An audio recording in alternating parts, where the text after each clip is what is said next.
Welcome to this virtual fireside chat being brought to you by Reuters Events Insurance. I'm your host, Lisa Wardlaw, and joining me today is Mike Fiato, EVP Chief Claims Officer, Allstate. Mike, thank you so much for joining us in advance of the Connected Claims event. Always exciting to not only speak with you on stage, but off stage. So thank you so much for joining me today. I wanted to start with a little bit of the industry outlook. There's so much going on today in the industry, macro headwinds, frequency and severity. What would you say, where is the claims industry now versus the last 6 months, and what has brought us here?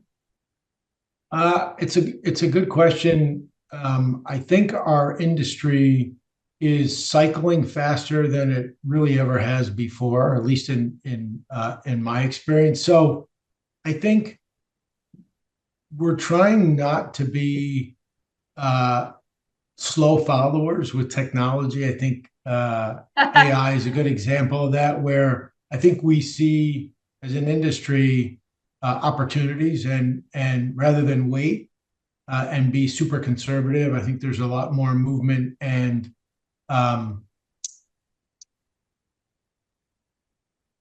appetite to take a little risk, right? And to try to be more proactive in building capabilities and gaining competitive advantage. It's all about getting out in front. Yeah. Well, and I love that because, and you and I have had this discussion a little bit, but I think a lot of times we think of claims as being the back end of the process, but yet, I mean, we always talk about that moment of truth, that moment that matters. But honestly, I've seen a lot in the industry right now about we're doing so much, but are we really doing enough? There's a little bit of this feeling of, and by the way, we're all standing here together, united, because we love our industry and we want the industry to be able to do more. And so I think it's very humbling when industry veterans look down and say humbly, we can do more. We can do more. And I call it this little bit of leakage of customer experience, meaning we're doing our best. There's not a single person in the industry, especially in the claims vertical, that doesn't want to serve in those moments of truth and those moments that matter. But yet sometimes we don't always deliver that thing that we're aspiring to deliver, which is the ultimate customer experience. And I call that a little bit of like leakage within that customer journey, that customer experience. How do you think, as you're someone I look to, in terms of marking the industry as a hallmark of where we should be going? How do you think as a leader we could be doing a little bit more in this area? And what are things that are, you're focused on with your team and with other fellow industry leaders to kind of shore that leakage up for customer experience? I think about this a lot because it's a complicated question.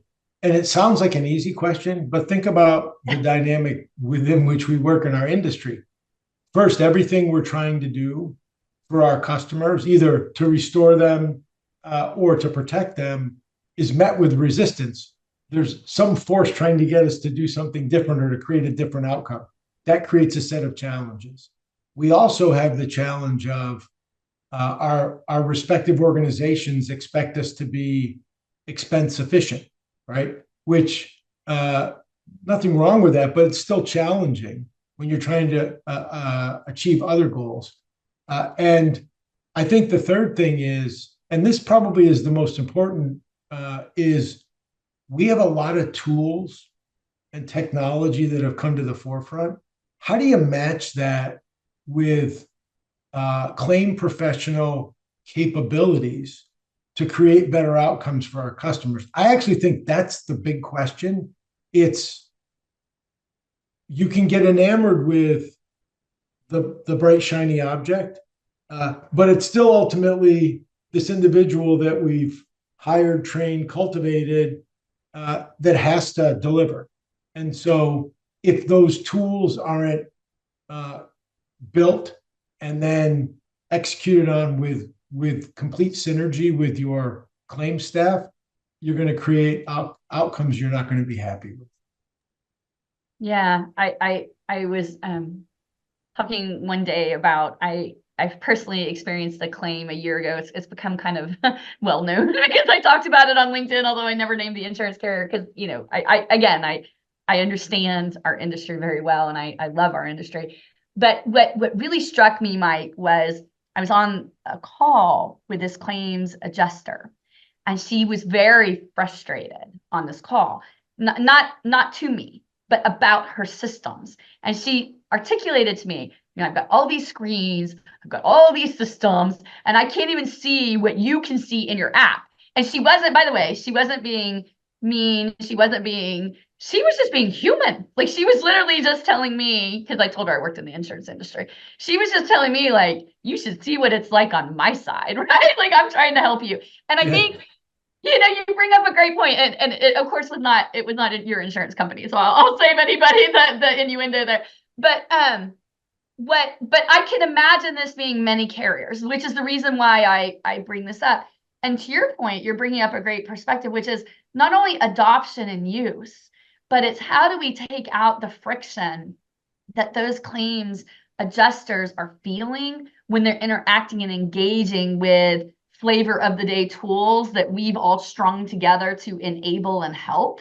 Like, how do we make it not only we talk a lot about meeting the customer where they are at and giving them whatever channel, whatever tooling they need. But I think your point is we also need to enable and meet our adjusters and our examiners where they are at along that journey. How do you, how do you navigate that? Like to your point, that's the hard part, right? Well, it is the hard part because, and it goes back to the first comment that I made about how fast our industry, particularly in claims, is cycling technology into use versus what it had been, a few decades before was pretty slow. And so I do feel like the more you introduce new tools, the harder it is for an adjuster to change their processes, right? If you think about, I have an estimating system, I might have some other tools like a rental management system, and I use those every day, over and over and over again. So I get good flipping between different systems and different screens, and it becomes very routine. But when we continue to add new tools, and we might integrate the tools in certain ways, but not 100%, very hard for adjusters to constantly change their processes. And the bottom line is they get frustrated because they're trying to do the best for their customer and meet many demands. And it's hard. And even, homegrown systems, commercially available systems, they might have amazing integration layers, but do they really integrate that technology or that tool into the process seamlessly? The answer is probably not. And so I think all of what we're doing, there's a lot of exciting stuff going on in our industry, and I'm behind most of it because I think it's really going to be helpful. But if you're not doing this with an eye towards creating a happy employee, it's like you're at odds. You just are. Yeah. Which I love your emphasis on that. So of course we couldn't have this conversation without talking about the newest shiniest ball, which is AI and Gen AI, which is yet more toolkits that we're trying to layer on top of these integratable systems and things like that. But with AI and Gen AI transformation, like just accelerating so quickly, not only for our employees, but for our customers, right? Like our customers have democratized access to this tooling, so they kind of know what's out there. What do you think we should be doing to embrace this and move our own transformation along? And I'm going to connect it back to what you just said, because I think it's a great segue in. I think if we just do it for the customer, not for the employees, we might be kind of creating more divergence than convergence. But what are you thinking about when it comes to AI and Gen AI, Mike? Yeah, I mean, we could probably talk about this for the rest of the day, right? It's a fascinating topic, and there's numerous possibilities. I think every carrier figures out its own strategy of how aggressive or proactive they want to be, and in what areas of the process. I think there's a couple things that are really important. One is you got to educate your entire employee base. Can't just educate your managers. You can't assume, because I think there's a lot of misinformation about this is going to replace everybody's job. This makes all the decisions. Neither one of those things are true. Um, can it make us more efficient? Yes. Can it, if used properly, can it create better decision support? I certainly think so. And I'm probably willing to bet on that. Are there efficiencies that we can create? Yes. For me, it's about how do I think about this in terms of a roadmap that I can turn into an ecosystem, right? It can't be scatterplot where I'm just kind of picking randomly at capabilities that I want to impact. I think you've got to, for me, I've got to figure out how to build a better system for my reps. This always comes down to rep happiness. I mean, it really does, right? All the tools, all the Yeah. technology, if you're not marrying that, if I can help a rep be better at their job and feel better about the work they're doing through the use of AI or generative AI, it's a win. It's a huge win for the organization. Well, I will say you had me at hello because I talk a lot on my podcast where we focus on AI and applying AI in insurance called Insurance Unplugged. We talk a lot about avoiding the point solution aspect of this. So think of this as an ecosystem or an enterprise play, and not just like an enterprise-based system, but an ingrained and embedded layer upon which you apply these things. So I love the way you're thinking about that. So let's move to the next area that you said is like in this puzzle that you're trying to put together. It's cost efficacy and cost of claims, and the rising cost of repair, of course, is a big topic in our industry, especially with the hardening market.